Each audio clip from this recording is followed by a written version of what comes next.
Selamat datang kembali di penelusuran mendalam kita.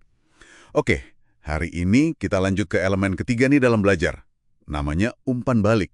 Atau, ya, belajar dari pengalaman nyata lah. Betul. Catatan Anda kan bilang, nggak cukup cuma lihat contoh atau latihan doang. Perlu ada penyesuaian terus-menerus, gitu ya, berdasarkan kontak sama realitas. Tepat sekali. Tanpa umpan balik yang bisa diandalkan, kemajuan itu seringkali susah banget, bahkan kadang nggak mungkin. Materi kita ini nunjukin kalau ini tuh bukan cuma soal dikoreksi guru aja, tapi lebih luas, gimana kita interaksi, adaptasi sama dunia yang mau kita pengaruhi. Oke, Ya kita bedah deh kenapa ini penting banget dan gimana manfaatinnya. siap. Mari kita bongkar pelan-pelan ya. Ada contoh klasik nih dari catatan Anda.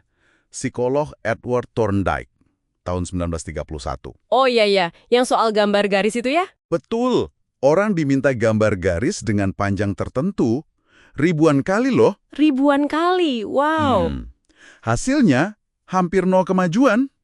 Sama sekali nggak nambah jago. Nah, itu dia. Karena mereka nggak pernah dikasih tahu garisnya itu udah pas apa belum. Benar salahnya nggak jelas. Ini kan kontras banget ya sama konsep deliberate practice-nya Erikson. Iya, latihan yang terarah itu. Betul, harus ada umpan balik langsung. Itu inti pengembangan skill tingkat dewa lah di musik, catur, olahraga. Sebaliknya, kalau nggak ada umpan balik, malah bisa nurun kinerjanya. Iya. Ada studi kan di materi Anda? Yang soal dokter itu ya? Iya, kualitas layanan dokter katanya cenderung turun seiring waktu. Mungkin ya karena umpan balik soal hasil pasiennya itu sering nggak langsung, nggak jelas, beda sama latihan tadi. Nah, ini mulai seru nih. Dapat umpan balik itu nggak selalu gampang kan? Betul. Dan belum tentu akurat juga. Contohnya, poker online. Itu disebut di catatan Anda.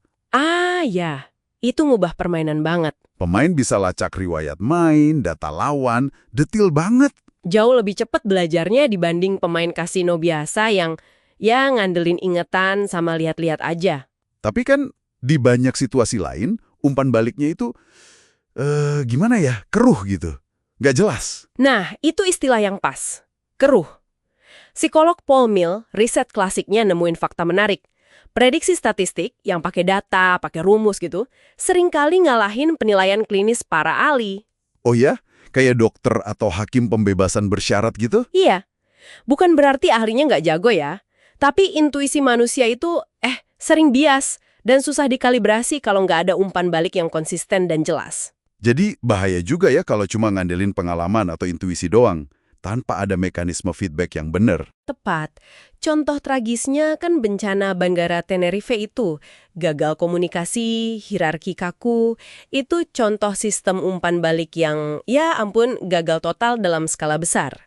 Serem juga ya. Jadi intinya baik temuan Mill maupun Tenerife itu nunjukin bahayanya ngandelin rasa atau asumsi tanpa ada cek dari luar yang kuat.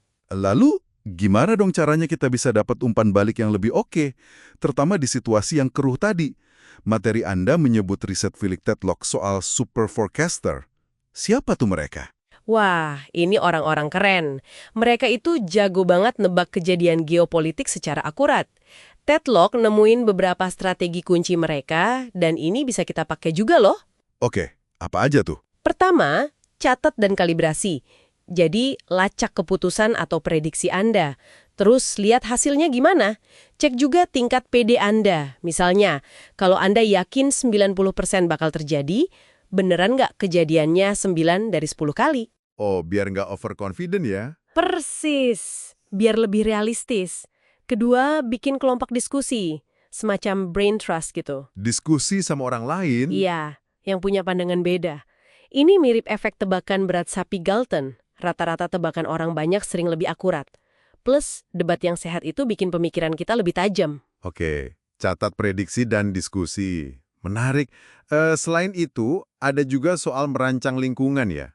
Contohnya reformasi latihan pilot oleh Smithberry pasca Perang Dunia Pertama. Dia aktif banget nyiptain feedback. Nah, itu dia. Smithberry nggak nunggu feedback datang sendiri. Dia bikin sistemnya. Ada kontrol ganda di pesawat, instruktur sengaja bikin manuver susah biar siswanya belajar benerin. Terus ada alat komunikasinya juga kan? Iya, Ghost Port Tube itu. Selang sederhana biar instruksi kedengeran jelas walau mesinnya bising. Ini nunjukin kita bisa loh mendesain sistem umpan balik. Jadi umpan balik terstruktur gini penting juga buat unlearning ya, mengubah kebiasaan lama yang mungkin udah nggak pas. Kayak Tiger Woods yang rombak total ayunan golfnya itu kan? Berkali-kali malah. Betul sekali. Kadang kita perlu mundur dikit buat bisa lompat lebih jauh. Umpan balik juga penting buat ngadepin rasa takut. Terapi paparan itu kan intinya gitu. Oh iya, benar juga. Dikasih feedback langsung kalau situasi yang ditakuti itu ternyata nggak sebahaya itu, atau bisa dihadapi lah. Pengalaman itu ngubah ekspektasi kita. Oke. Jadi kalau ditarik kesimpulan utama nih buat Anda pendengar, kayaknya jelas banget ya dari sumber-sumber ini, pengalaman banyak aja tuh nggak otomatis bikin jadi ahli. Nggak jaminan.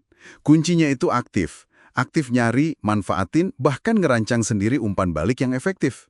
Mau lewat catatan pribadi? Iya. Atau gabung grup diskusi yang kritis tapi membangun, cari mentor, atau latihan di tempat yang ada konsekuensi nyatanya. Umpan balik itu mesin adaptasi kita.